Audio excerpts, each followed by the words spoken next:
আসসালামু আলাইকুম। আমি ব্রাইট মাল্টিমিডিয়া স্কুলের পক্ষ থেকে সবাইকে জানাই শুভেচ্ছা এবং অভিনন্দন। তো আজকে আমি অ্যাফার্মেটিভ টু নেগেটিভ নিয়ে হাজির হয়েছি। আমরা খুব মনোযোগ দিয়ে অ্যাফার্মেটিভ টু নেগেটিভ দেখব। তো চেঞ্জিং সেন্টেন্সের এটা খুবই গুরুত্বপূর্ণ একটা পার্ট। তো আমরা যদি অ্যাফার্মেটিভ টু নেগেটিভ খুব মনোযোগ দিয়ে দেখি তাহলে আমরা অবশ্যই যে অ্যাফার্মেটিভ টু নেগেটিভের কিন্তু কাজ করতে পারবো। আজকে কিন্তু পার্ট 1 এর আলোচনা হচ্ছে, তো আগামীকাল পার্ট 2 আলোচনা হবে। তো আসলে তাহলে দেখি অ্যাফার্মেটিভ থেকে নেগেটিভের আমাদের কি কি রুলসগুলো সাধারণত পড়ে। তো আমরা তাহলে দেখি রুলস 1, ওয়ানলি দ্বারা ওয়ানলি অথবা অ্যালোন দ্বারা যদি ব্যক্তি বোঝায়, ওয়ানলি অথবা অ্যালোন দ্বারা যদি ব্যক্তি বোঝায় তাহলে আমরা অবশ্যই লিখব নন বা। ওয়ানলি অথবা অ্যালোন দ্বারা যদি ব্যক্তি বোঝায় তাহলে অবশ্যই লিখব আমরা নন বা। আর যদি ওয়ানলি দ্বারা যদি আমাদের বস্তু বোঝায়, তাহলে আমরা কিন্তু লিখব নাথিং বা। যদি আমরা ব্যক্তি এখানে যদি আমরা ব্যক্তি পাই প্রশ্নে তাহলে অবশ্যই নন বা।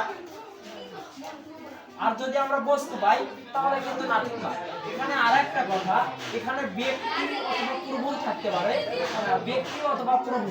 যে ওয়ানলি অথবা অ্যালোন দ্বারা ব্যক্তি অথবা প্রভু যদি থাকে তাহলেও কিন্তু আমরা নন বাট লিখতে পারি। হ্যাঁ, আবার ওয়ানলি দ্বারা যদি বস্তু থাকে তাহলে কিন্তু আমরা নাথিং বাট লিখতে পারি। আর ওয়ানলি প্লাস সংখ্যা অথবা পরিমাণ, ওয়ানলি দ্বারা যদি সংখ্যা অথবা পরিমাণ বোঝায় তাহলে আমরা লিখতে পারি নট মোর দেন অথবা নট লেস দেন। আমাদের এই দুটার মধ্যে যে কোনো একটা ইউজ করলেই হবে।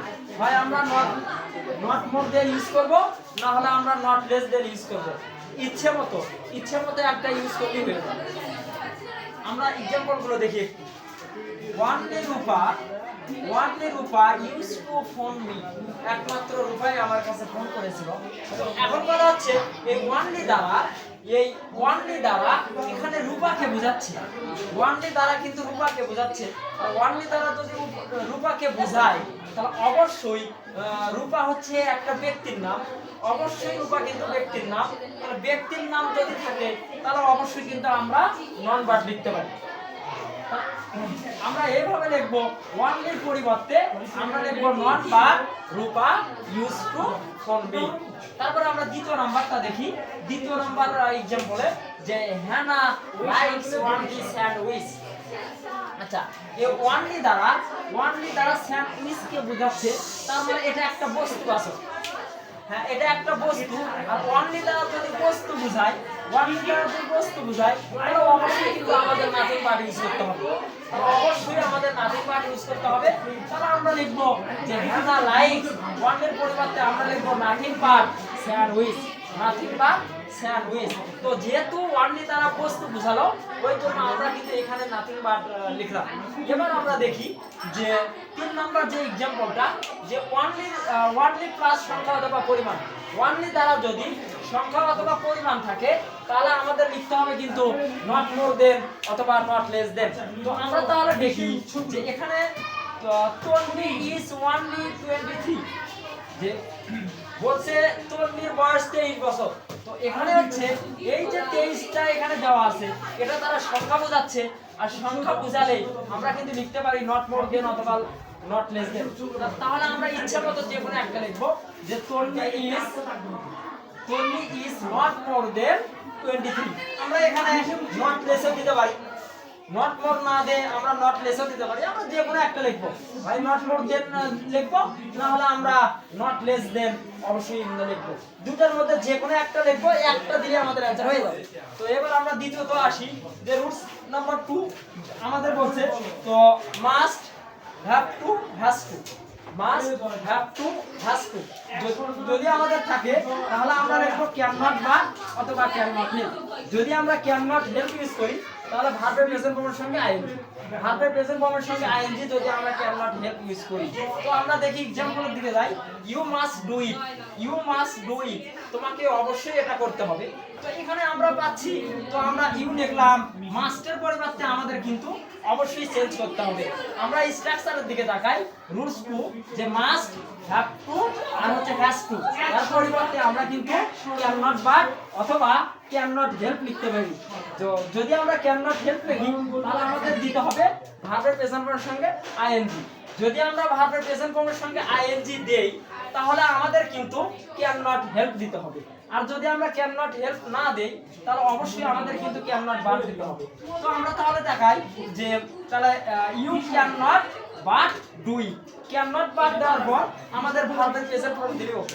এখন কথা হচ্ছে যদি আমরা ক্যান নট হেল্প নেই তখন কিন্তু আমাদের এই ডুর সাথে আইএনজি যুক্ত করতে হবে, তখন করতে হবে কিন্তু ডুই। যদি আমরা ক্যান নট হেল্প দেই, যদি আমরা ক্যান নট হেল্প দেই তাহলে ভার্বের প্রেজেন্ট ফর্মের সঙ্গে আইএনজি।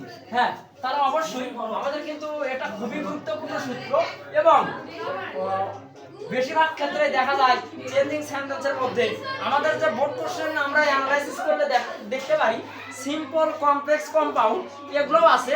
পাঁচটা সেন্টেন্স বাদ দিয়ে এগুলো আছে সিম্পল, কমপ্লেক্স, কম্পাউন্ড, এগুলো নিয়েও ভিডিও আসবো অবশ্য। তো আমি পাঁচটা সেন্টেন্স শেষ দেওয়ার পরে এগুলো নিয়ে আসবো। তো সিম্পল, কমপ্লেক্স, কম্পাউন্ডের চাইতে পাঁচটা সেন্টেন্স থেকে কিন্তু বেশি বোর্ড কোশ্চেনের মধ্যে আসে, বরাবরই এটা দেখা যায়। তার মধ্যে দেখা যাচ্ছে যে আজকে আলোচনা চলছে যে অ্যাফার্মেটিভ টু নেগেটিভ খুবই গুরুত্বপূর্ণ এবং বেশি পরীক্ষায় আসে বোর্ড কোশ্চেন। তো আমরা তাহলে দেখি, তাহলে অবশ্যই আমরা জানতে পারলাম যে must, have two, has to এগুলো যদি থাকে তাহলে অবশ্যই আমরা ক্যান নট বাট অথবা ক্যান নট হেল্প দেব। আর যদি আমরা ক্যান নট হেল্প দেই তাহলে ভার্বের প্রেজেন্টের সঙ্গে আইএনজি দেব।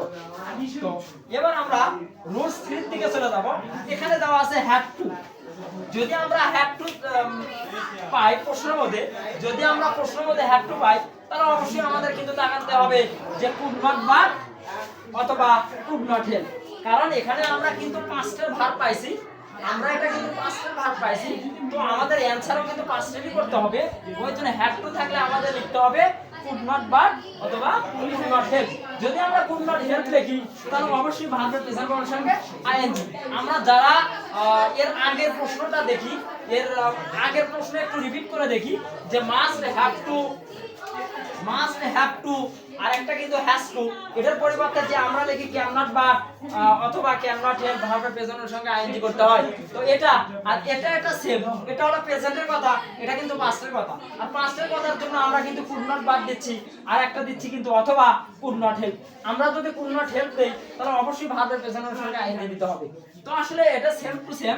তো Hannah had to attend the party, Hannah had to attend the party. তাহলে এখানে কথা হচ্ছে আমরা এই যে এখানে আমরা পেলাম যে হচ্ছে হ্যাড টু, তো হ্যাড টু, তাহলে হ্যাড টুর পরিবর্তে আমরা কি দেব কুড নট বাট, তাহলে কুড নট বাট দেব, দেওয়ার পর অ্যাটেন্ড দ্য পার্টি, আর বাকি অংশ আমরা লিখব।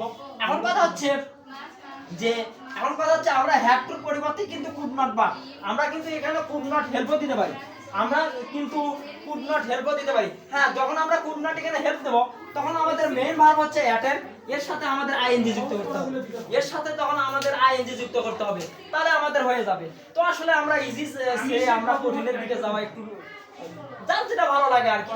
যদি মনে করো যে আমি কুড নট হেল্প দেব তাহলে কুড নট হেল্প দেবা, দেওয়ার পর ভার্বের প্রেজেন্ট ফর্ম যেটা মূল ভার্ব তার সাথে আইএনজি যুক্ত করতে হবে। কোন ক্রমে যদি কারো আইএনজি ছাড়া পড়ে তাহলে কিন্তু পুরো সেন্টেন্স তার জন্য কাটা, সে এক মার্কও পাবে না। অর্থাৎ আমরা সবসময় করে খেয়াল রাখবো বাট লেখার জন্য। আর যদি আমরা হেল্প লেখি ভুল হবে না, কিন্তু এটাতে ভুল হওয়ার আশঙ্কা একটু থেকে যায়, এটাতে ভুল হওয়ার আশঙ্কা থেকে যায়।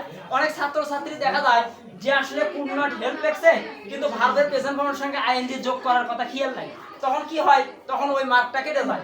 কারণটা আর যদি কুড নট বাট লেখা পড়ে তখন এমনিতে তো এখানে ভার্বের প্রেজেন্ট ফর্মের সঙ্গে আইএনজি যোগ করার কোনো প্রশ্নই হয় না। কারণ আমরা জানি যে তাহলে হ্যাভ টু থাকলে আমরা কি লিখি কুড নট বাট অথবা কুড নট হেল্প। আর যদি আমরা মাস্ট হ্যাভ টু অথবা হ্যাজ টু থাকে তাহলে ক্যান নট বাট অথবা ক্যান নট হেল্প। যদি আমরা ক্যান নট হেল্প লিখবো তখন আমরা কি করবো, যে ভার্বের প্রেজেন্টের সঙ্গে আইএনজি যুক্ত করব। এবার আমরা পরের রুলসের দিকে যাই, খুবই গুরুত্বপূর্ণ একটা রুলস। হ্যাঁ, rules number 4, both dot dot and, both dot dot and. এই বোথের কারণে আমরা পাচ্ছি নট অনলি, আর হচ্ছে এন্ডের কারণে পাচ্ছি আমরা কিন্তু বাট অলসো। তাহলে বোথের কারণে পাচ্ছি আমরা নট অনলি, এন্ডের কারণে পাচ্ছি আমরা কিন্তু বাট অলসো। তাহলে আমাদের এখন তাকাতে হবে আর একটা কিন্তু খুবই গুরুত্বপূর্ণ, এন্ড অর্থাৎ dot dot and dot dot. এখানে তো আর বোধ নাই, শুধু একটা এন্ড আছে, খুবই গুরুত্বপূর্ণ। এখানে শুধু একটা এন্ড আছে, এন্ডের আগে কোনো কিছু নাই। এন্ডের জন্য তো আমরা যে বাট অলসো লিখি, কিন্তু বোধ তো আমাদের দ্বিতীয় কোশ্চেনে নাই, বোধ তো আমাদের দ্বিতীয় কোশ্চেনে নাই। আমরা জানি বোধের পরিবর্তে যে বোধের পরিবর্তে নট অনলি, আমরা জানি যে বোধের পরিবর্তে নট অনলি আর এন্ডের পরিবর্তে বাট অলসো। কিন্তু দ্বিতীয় প্রশ্নের দিকে একটু তাকাই, এখানে কিন্তু এন্ডই আছে, আমরা জানি বাট অলসো হবে, কিন্তু তাহলে আমরা নট অনলি কোথায় বসাবো? আমরা তাহলে একটু উদাহরণের দিকে যাই, অবশ্যই বুঝতে পারবো। তো আমরা তাহলে তাকাই যে both you and he will go there. এখন কথা হচ্ছে এই বোথের কারণে আমরা লিখবো নট অনলি, হ্যাঁ নট অনলি, আর এই যে এন্ডের কারণে, এই এন্ডের কারণে লিখবো আমরা বাট অলসো, এন্ডের কারণে লিখবো আমরা বাট অলসো। তারপরে যা আছে তাই লিখবো, বাকি অংশ লিখবো হি will go there, he will go দেয়ার। আমরা প্রথমটা সুন্দর করে বুঝতে পারছি, কারণ আমরা জানি যে বোথের কারণে আমরা কিন্তু নট অনলি মানে পাই আমরা নট অনলি, তারপরে এন্ডের কারণে আমরা পাচ্ছি হচ্ছে বাট অলসো। তো আসলে আমাদের এই উদাহরণটা আমাদের কোনো কঠিন না, ইজি একটা উদাহরণ। কিন্তু পরের একটা উদাহরণ যেটা হচ্ছে বোধের পরে যে সূত্রটা দেওয়া আছে dot dot and dot dot, dot dot and dot dot. তাহলে এখন কথা হচ্ছে আমি তো শুধু এন্ডের পরিবর্তে বাট অলসো লিখতে পারবো না, কারণ এখানে এগুলো হলো কানেক্টর, যে একটা লিখলে আরেকটা লিখতেই হবে, যেহেতু কোথায় আমি হচ্ছে নট অনলি যোগ করব। তো আসলে আমরা দেখি তাহলে he sometimes makes and bakes his toys. তাহলে এখানে বলছে তাহলে হি সামটাইমস, হি সামটাইমস, তারপর আমাদের মেইন ভার্ব লাগাতে হবে। এন্ডের আগে কিন্তু একটা মেইন ভার্ব, এন্ডের পরে কিন্তু একটা মেইন ভার্ব, দুটো কিন্তু আমাদের মেইন ভার্ব আছে।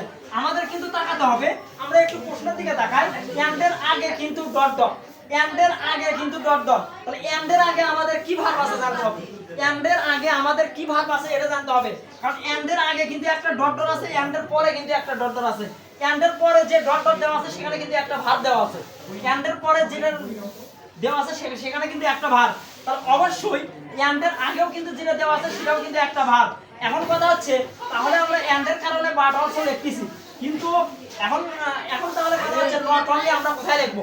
এখন কথা হচ্ছে আমরা যে প্রথম ভার্বটা পাবো, আমরা যে প্রথম ভার্বটা পাবো তারই আগে আমরা আগে অথবা পূর্বে তারই আগে অবশ্যই আমরা নট অনলি ইউজ করব।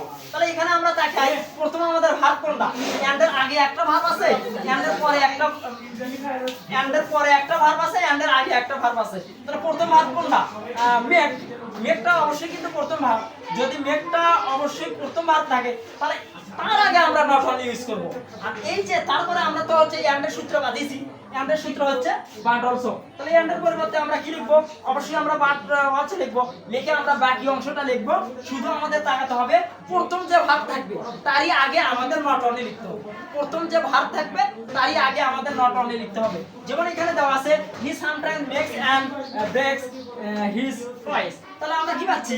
হি সামটাইমস, যে হি সামটাইমস। এখন কথা হচ্ছে আমাদের কিন্তু এন্ডের আগে প্রথম যে ভার্বটা আছে, এন্ডের আগে যে প্রথম যে ভার্বটা আছে, হ্যাঁ ওই ভার্বের পূর্বে আমরা নট অনলি লিখবো, তারপরে আমরা মেইন ভার্বটা লিখবো। লেখার পর তারপরে আমরা কি করব? এন্ডের পরিবর্তে কি লিখি? বাট অলসো লিখে আমরা বাকি অংশটা লিখে দেব। তাহলে আমরা কিন্তু এন্ডের সূত্রটাও হবে। এই সূত্রটাও কিন্তু খুব ডিফিকাল্ট সূত্র, অর্থাৎ অনেকের কিন্তু খেয়াল থাকে না dot dot and dot dot. যে এখন মনে করে সূত্র ঠিক আছে, বোথ ডট ডট এন্ড, বোথের পরিবর্তে আমরা নট অনলি লিখি আর এন্ডের পরিবর্তে আমরা বাট অলসো লিখি। কিন্তু কথা হচ্ছে একটাই আছে, এখন আমাকে তো দুটোই ইউজ করতে হবে, কোথায় আমি নট অনলি লিখবো, কোথায় আমি বাট অলসো লিখবো। তাহলে আমরা মনে রাখতে হবে এন্ডের পূর্বে যে ভার্বটা থাকবে, সেই ভার্বের পূর্বে লিখতে হবে নট অনলি, সেই ভার্বের পূর্বে অবশ্যই নট অনলি লিখতে হবে। তো সেম এখানে তো এন্ডের পূর্বে আমরা কিন্তু একটা ভার্ব পাইছি, মেইন ভার্ব। তো এন্ডের পূর্বে যদি আমরা একটা ভার্ব পাই তো তার পূর্বে অবশ্যই আমাকে কিন্তু নট অনলি লিখতে হবে, তারপরে ওই ভার্বটা লিখতে হবে, তারপরে এন্ডের কারণে আমরা কি লিখি? বাট অলসো সিনে লিখবো, লেখার পর বাকি অংশ আমরা লিখে দেবো, তাহলে কিন্তু হয়ে যাবে। আর যদি বোথ ডট ডট এন্ড ওটা যদি থাকে তাহলে তো আর কোনো কথা নাই, বোথের পরিবর্তে আমরা লিখি হচ্ছে নট অনলি, আর এন্ডের কারণে তো বাট অলসো। তো আসলে আজকে পার্ট 1 এর রুলস 4 পর্যন্ত, তো যে রুলসগুলো সাধারণত দেওয়া হয়, হচ্ছে এই রুলসের মধ্যে সবগুলো আসে, সব অনেক গ্রামারে তো অনেক রুলস আছে, কিন্তু আসলে সবগুলো তো প্রয়োজন নাই। বোর্ড পরীক্ষা অ্যানালাইসিস করে দেখা যায় যে সূত্রগুলো বারবার ঘুরে ঘুরে আসে সেই সূত্রগুলো নিয়ে আমি আলোচনা করব প্রতিদিন। আর অবশ্যই তোমরা সাথেই থাকবা।